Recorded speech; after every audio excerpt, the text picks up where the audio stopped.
Good morning, students. Today we will learn about subject math, class 8th class, and chapter 5th algebraic expression. आज हम लोग algebraic expression के बारे में पढ़ेंगे, ठीक है? और आज जो है समझेंगे इसके बारे में कि algebraic expression होता क्या है, ठीक है? कैसे इस पे सवाल जो है डिपेंड बनता है, ठीक है? और इस पे क्वेश्चन भी आज हम आप लोग को बताएंगे इस पे कैसे ये सोल्व होता है अलजेब्रिक एक्सप्रेशन। इससे पहले जानने से पहले ये अलजेब्रिक एक्सप्रेशन होता क्या है, ठीक है?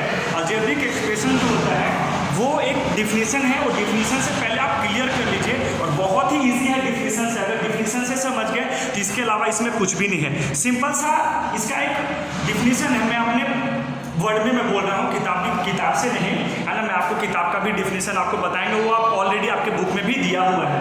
कहता क्या है कि अलजेब्रिक एक्सप्रेशन का मतलब एक ही चीज होता है कि वर्ड और नंबर।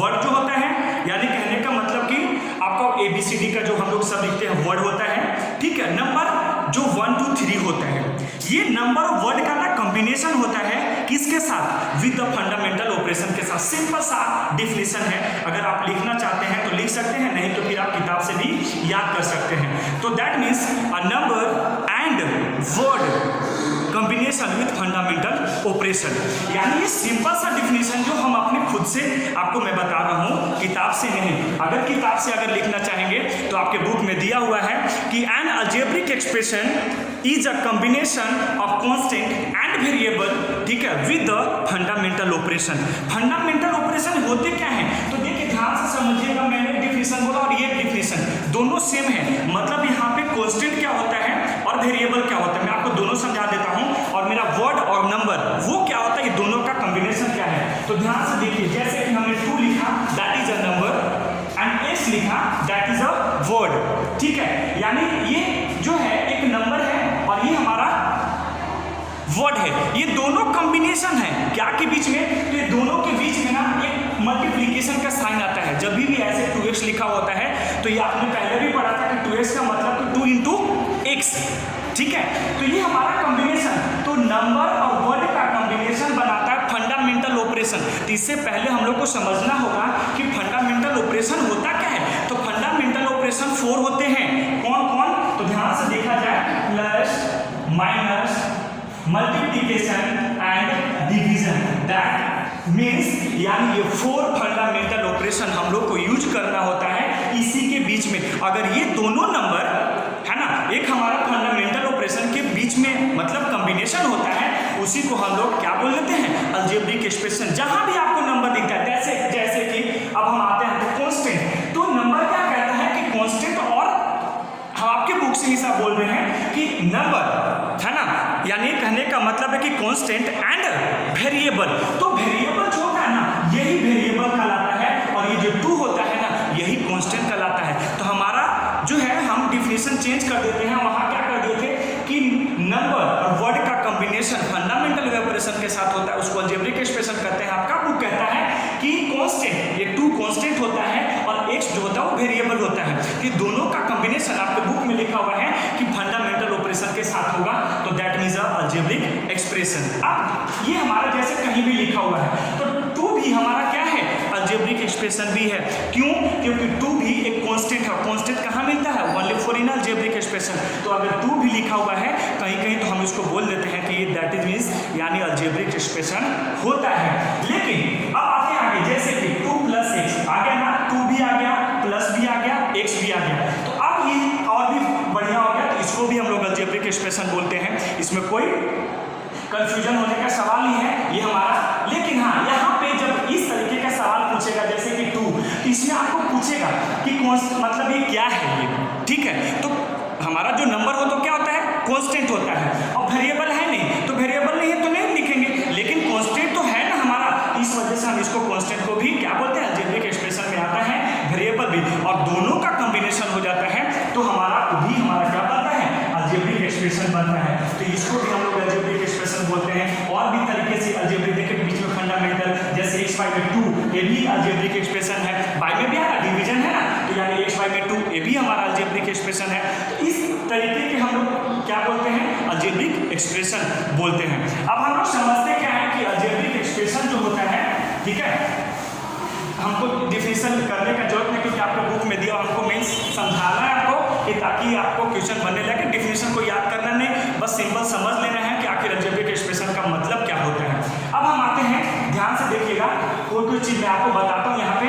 अब क्या है कि यहाँ पे हम लोग को ना अलजेब्रिक एक्सप्रेशन का जो है ना, यानी टाइप पढ़ लेना है। यानी कि इसमें कहता है क्या कि अलजेब्रिक एक्सपेंशन का जो है हम लोग इसको कंसीडर करते हैं, है ना, और कितने भागों में कंसीडर करते हैं वो हम लोग देखते हैं। तो सबसे पहला जो है हमारा यानी मोनोमियल, मोनोमियल्स जो होता है यानी मोनोमियल्स, ठीक है, ये है हमारा मोनोमियल्स। मोनोमियल्स का मतलब होता है सिर्फ एक टर्म होगा। मोनोमियल यानी टर्म होता है, हम लोग इसमें टर्म पढ़ रहे हैं कि अलजेब्रिक एक्सप्रेशन में जो होता है ये टर्म होता है। तो टाइप्स ऑफ टर्म, ठीक है ना, टाइप्स ऑफ टर्म, तो अब हम लोग पढ़ते हैं टर्म। तो पहला टर्म होता है हमारा यानी मोनोमियल्स, ठीक है, यानी टाइप्स कुछ और होते हैं, है ना, टाइप्स इसमें हम लोग नहीं पढ़ेंगे, हम लोग को सिर्फ टर्म पढ़ना है ना। तो पहला टर्म जो होता है मोनोमियल्स कहलाता है। और मोनोमियल जो एक टर्म होगा, कैसे पता चलेगा कि मोनोमियल, ध्यान से देखा जाए टू और मोनोमियल्स को सिर्फ दो, है ना, फंडामेंटल ऑपरेशन डिवाइड करता है, प्लस और माइनस। तो देखिए जैसे 2 प्लस में x, ठीक है, मान लेते हैं, हम अभी थोड़े मोनोमियल के बाद में बताते हैं, जैसे 2 प्लस x हमारे क्या है, ये दोनों मिल जाएगा तो अलजेब्रिक एक्सप्रेशन बन जाएगा। तो अलजेब्रिक एक्सप्रेशन में कैसे पता चलेगा कि ये मोनोमियल है, ठीक है। तो अगर मान लीजिए देखिए एक टर्म यहाँ और एक टर्म यहाँ, तो एक और एक कितने हो गए, 2 हो गए ये, ठीक है। अगर यहाँ से अगर हम एक निकाल देते हैं तो सिर्फ एक बच गया, तो दैट इज अ मोनोमियल, इसी को मोनोमियल बोलते हैं। और एग्जांपल के तौर पे मैं दिखा देता हूँ, जैसे कि 2x। अब यहाँ पे ना मैं आपको थोड़ी देर पहले बताया था कि डिवीजन और मल्टीप्लिकेशन को छोड़ करके सिर्फ कौन डिवाइड करता है टर्म को, प्लस और माइनस जो है वो क्या करता है, यानी डिवाइड करता है टर्म में। तो ये 2x है, 2 नंबर है, लेकिन इसके बीच में क्या है, मल्टीप्लिकेशन, यानी पूरा कंप्लीटली जो है एक ही टर्म कहलाता है। इसी वजह से हम इसको क्या बोल देते हैं, मोनोमियल्स बोलते हैं। इस और भी आप लिख सकते हैं, जैसे कि 2x y z, इतने सारे नंबर हैं, यानी एक वेरिएबल 2 3 हो गया वेरिएबल, इसके साथ वर्ड भी है। तो कोई बच्चा बोलेगा सर 1 2 3 4 हो गया, 4 नहीं, ये एक ही साथ है ना। मल्टीप्लिकेशन फॉर्म में कभी भी अगर मल्टीप्लिकेशन फॉर्म में रहता है तो उसको हम लोग एक ही बार मल्टीप्लिकेशन करके एक नंबर निकलता है, लेकिन एडिशन में एक बार इसको फिर एक बार इसको ऐसे करके जोड़ के निकालते हैं, इससे तो वो टर्म अलग हो जाता है। तो ये पूरा एक ही टर्म होता है, तो ये भी हमारा मोनोमियल कहलाता है, ये भी हमारा मोनोमियल है, ये भी हमारा मोनोमियल है। इस तरीके के टर्म को हम लोग क्या बोलते हैं, मोनोमियल बोलते हैं। अब सेकंड आते हैं हमारा बाइनोमियल, ठीक है, यानी बाइनोमियल्स, ठीक है। बाइनोमियल्स अब हम लोग को पढ़ना, बाइनोमियल्स में 2 टर्म होंगे, यानी कहने का मतलब कि टर्म मतलब यानी प्लस और माइनस अगर बीच में आ गया तो अपने आप टर्म में डिवाइड हो जाता है। जैसे यानी 3x प्लस में 2, आप ध्यान से देखिए आ गया ना प्लस का साइन, तो प्लस आएगा तो देखिए ये पूरा एक टर्म हो गया, ठीक है, और ये हमारा 2 टर्म, तो 1 और 2 यानी 2 आ गया, तो उसी को हम लोग बाइनोमियल बोलते हैं। यानी जब 2 टर्म बनेगा तो यानी उसको बाइनोमियल बोलते हैं। एग्जांपल पे कौन ले लेते हैं, जैसे x प्लस में y, एक टर्म और 2 टर्म, ठीक है, तो ये हो गया हमारा बाइनोमियल। इसी तरीके से हम लोग एक और लास्ट जो हम लोग को पढ़ना है टर्म, ठीक है, वो हमारा है ट्राइनोमियल। क्या है, यानी ट्राइनोमियल पढ़ते हैं हम उसको, यानी थर्ड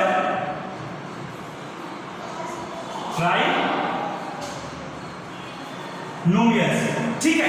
ट्राइनोमियल्स में यानी जब हमने आपको सेकंड तक बता दिया तो आप खुद पे खुद जान गए होंगे, यानी अब तो यानी सेकंड टर्म हो गया, तो यानी एक और जो ट्राइनोमियल हो गया वो थर्ड टर्म निकालेगा, है ना। इसी तरीके से हम लोग थर्ड टर्म निकालते, जैसे x प्लस में y प्लस में z, ये हमारा क्या हो गया, यानी ये हो गया हमारा ट्राइनोमियल। बहुत सारे बच्चे कभी कभी कंफ्यूज हो जाते हैं, अब क्या में कंफ्यूज हो जाते हैं वो देख लीजिए एक बार। जैसे कि सवाल हमारा रहेगा, यानी 2x प्लस में x प्लस में y।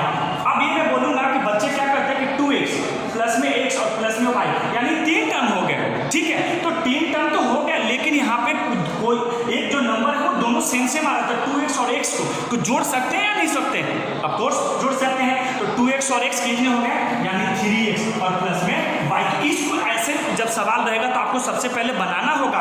तो क्या बन गया, तो 3x प्लस में y। अब देखिए ये क्या बन जाएगा, ये हमारा बाइनोमियल बनेगा, ये ट्राइनोमियल नहीं बाइनोमियल बनेंगे। मतलब अलग अलग टर्म भी रहेगा, मतलब प्लस माइनस तो होगा ही 3 टर्म में, लेकिन इसके साथ अगर दोनों सेम सेम है तो उसको हम पहले जोड़ लेंगे। जोड़ने के बाद जब देखेंगे कि अब अलग अलग टर्म निकल रहा है, जुट नहीं सकता, तो बस उसके बाद फिर हम लोग बना लेते हैं। तो ऐसे जब इस तरह के क्वेश्चन रहेगा तो ट्राइनोमियल में। बाकी आपके एक्सरसाइज में दिया हुआ है, अपने एक्सरसाइज से बनाइएगा, जो प्रॉब्लम होगा आप डिस्कस कर सकते हैं। Thank you.